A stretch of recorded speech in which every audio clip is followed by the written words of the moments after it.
C'est un projet qui a été demandé à l'initiative d'un groupe qui est géré par Agribio Ardèche. Donc c'est un projet qui est mené depuis 2 ans maintenant. L'an dernier, on a fait tout un suivi de mesures donc, par des analyses de feuilles. Donc ça a été fait chez 10 agriculteurs sur 11 parcelles. On a prélevé 4 analyses de feuilles par parcelle pour l'ensemble de l'année.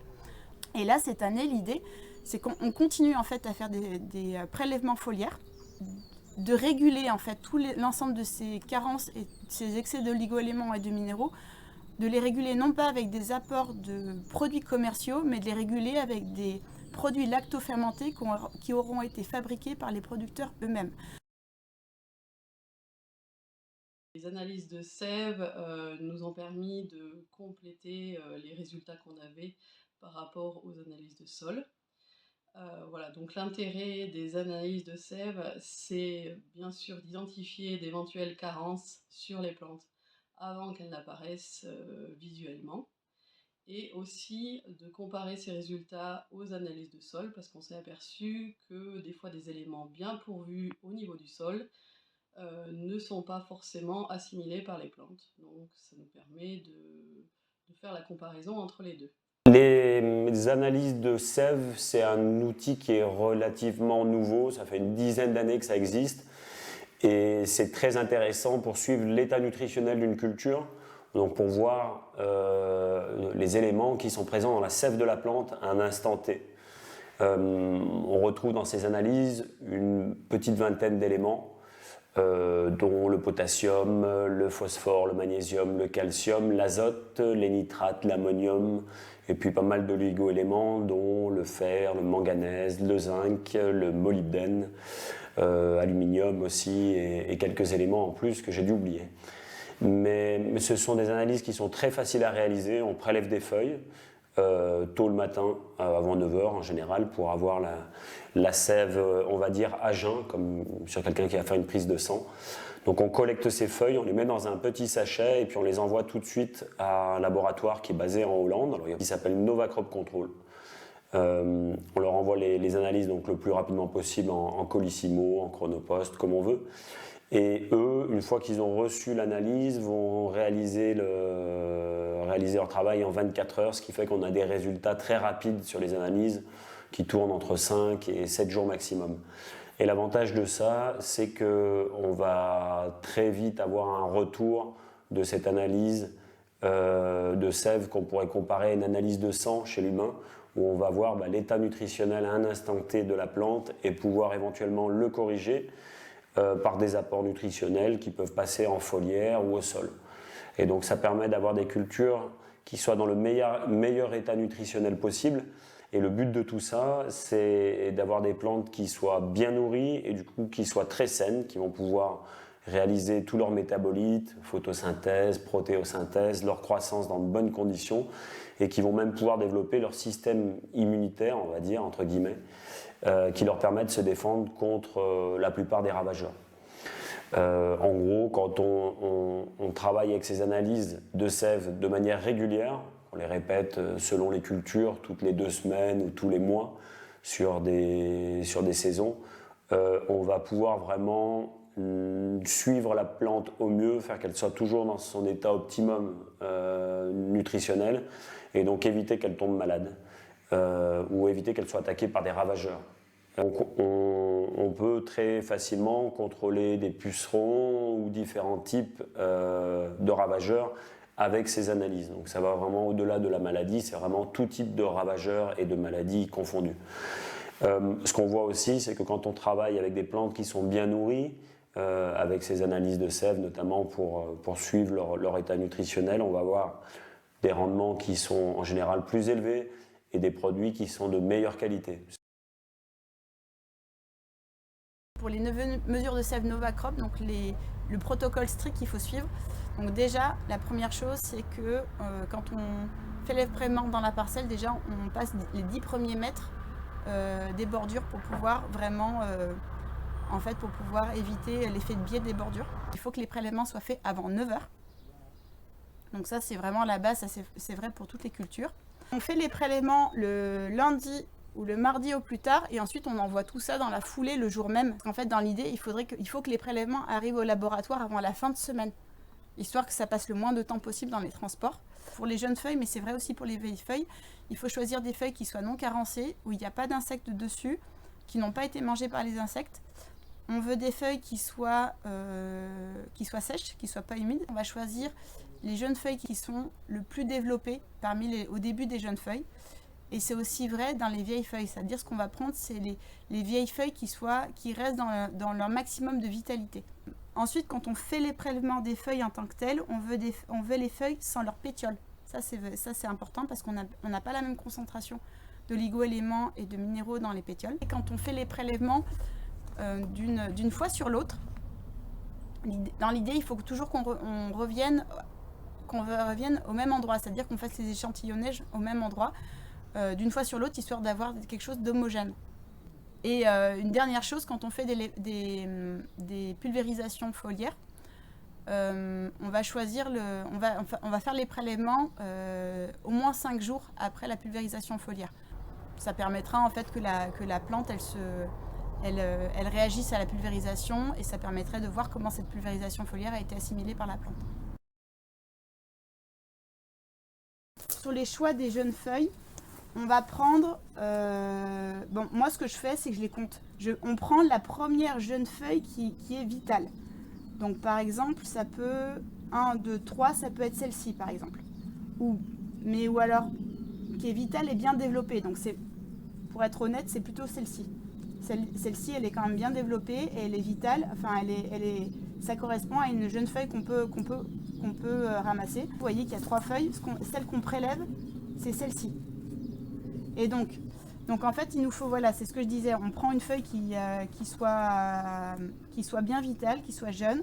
On va prendre que le bout, vous voyez, entre ces 3 feuilles, et on la prélève sans pétiole. Comme ça.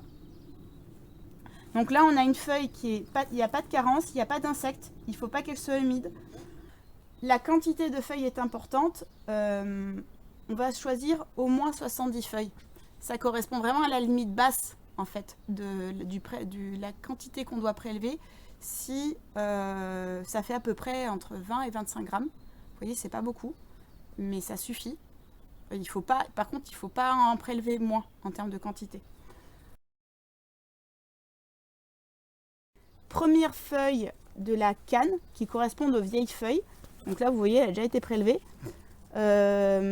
Donc typiquement, la première vieille feuille, en général, elle n'est pas jolie, vous voyez.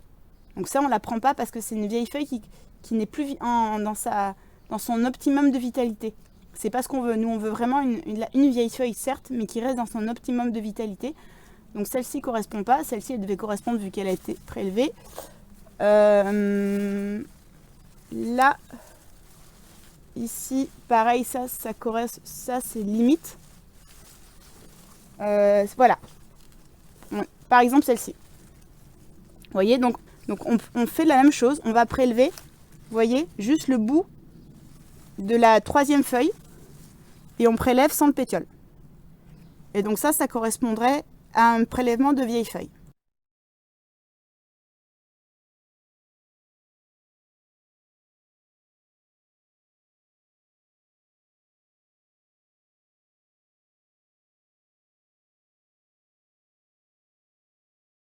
Donc après, une fois qu'on a fait les prélèvements, on va mettre les feuilles dans les sachets Novacrop. La chose vraiment importante, c'est que quand on met nos feuilles à l'intérieur, on fasse le vide, le coût des analyses. Donc quand on passe directement par le laboratoire, c'est 25 € l'analyse. Donc 25 € pour une analyse jeune feuille, 25 € pour l'analyse vieille feuille. C'est vraiment déjà de reprendre le contrôle sur la fertilisation de ces cultures. Quand on commence à s'intéresser aux analyses de sève, à corriger des carences ou des excès que l'on peut voir sur une plante, ça amène une approche, on va dire, un peu plus holistique des choses, où on va se demander, tiens, est-ce que mon sol, il fonctionne correctement? Pourquoi j'ai cet excès dans ma plante? Ou pourquoi j'ai une carence en tel élément? Pourquoi ma plante va bien ou moins bien, et du coup ça amène vraiment à travailler de manière globale tout le pan fertilité, à commencer par les sols. Donc on a des producteurs qui s'intéressent déjà beaucoup plus à comment fonctionne leur sol, comment améliorer leur plante fertile, et plus du tout à être dans cette relation où on attend quelqu'un qui va nous donner un conseil technique sur comment fertiliser, que mettre, etc. Donc c'est vraiment redonner de l'indépendance et aussi du pouvoir décisionnel aux producteurs, et ça c'est vraiment intéressant parce que ça devient très vite passionnant. Année après année, quand on utilise ces analyses, on se rend compte que déjà on a des plantes qui se portent mieux, qui tombent moins malades, donc on passe moins de temps à lutter contre les maladies, à aller chercher des auxiliaires ou des traitements, que ce soit en conventionnel ou en bio. Et donc on a plus de temps à dédier à la santé de ces plantes, à travailler correctement à la fertilisation. Ça laisse vraiment du temps pour faire plein de choses autour. Ça permet de réduire les coûts, je le disais avant aussi. Donc on fait de sérieuses économies sur la partie fertilisation. Donc ça permet de, encore une fois, avoir un peu plus de moyens économiques pour autre chose. Voilà, et puis surtout ça permet de produire des aliments, des fruits de très bonne qualité, et ça c'est aussi très intéressant, et ça permet de revaloriser le métier dans certains cas où vraiment on va aller chercher à alimenter du mieux possible les consommateurs. Ça c'est chouette aussi, quoi. Donc suite à ces analyses de sève et à l'interprétation des résultats, nous avons aussi du coup identifié des carences et réalisé des biofertilisants qui sont réalisés à base de lithopher, de litière forestière fermentée, et qui nous permettent du coup de pallier aux carences identifiées. Et donc ces biofertilisants qui sont faits à base de lithopher sont principalement mis soit en goutte à goutte, soit en foliaire, à des moments clés de la plante, donc à partir du débourrement jusqu'à la formation du fruit, et doivent permettre d'éliminer du coup les carences observées. Et donc, du coup, cette année, on va refaire des analyses de sève pour voir si ces biofertilisants remplissent bien leur rôle. Quel est l'avantage de travailler avec ses propres fertilisants, d'être le plus autonome possible? C'est que souvent on a des fertilisants qui sont moins chers, même dans presque 100% des cas. Pourquoi? Parce qu'on a moins de transport, on n'a pas de coût d'achat si on les fait soi-même, etc. On a des fertilisants qui sont plus intéressants en termes de microbiologie, parce qu'on travaille avec des microbiologies qui sont souvent très fraîches et donc très actives. Une lithopher qu'on fait soi-même, en général, on l'active 10 jours avant de l'appliquer sur ces cultures, alors que si vous achetez un biostimulant du commerce, bien souvent, c'est des préparations qui sont restées très longtemps dans des bidons ou sous forme sèche. Donc on a quelque chose qui est plus actif et plus intéressant en termes de microbiologie. Et enfin, en termes de fertilisation, on est sur des formes très assimilables des éléments, puisque c'est associé à de la microbiologie, en partie cailatée, en partie complexée et en partie sous forme microbienne. Et donc, quand on fait ces applications de biofertilisants, on a quelque chose qui est très actif et très facilement soluble et absorbable par la plante. Donc on réduit, c'est ce qu'on dit souvent, les doses de fertilisation en passant d'un sulfate à un biofertilisant, on réduit les doses par 10. Donc on est vraiment sur des doses très faibles, et ça permet d'éviter aussi des contaminations de sol ou d'éviter des excès de fertilisation sur les sols. On va vraiment travailler sur de la correction nutritionnelle sur les plantes.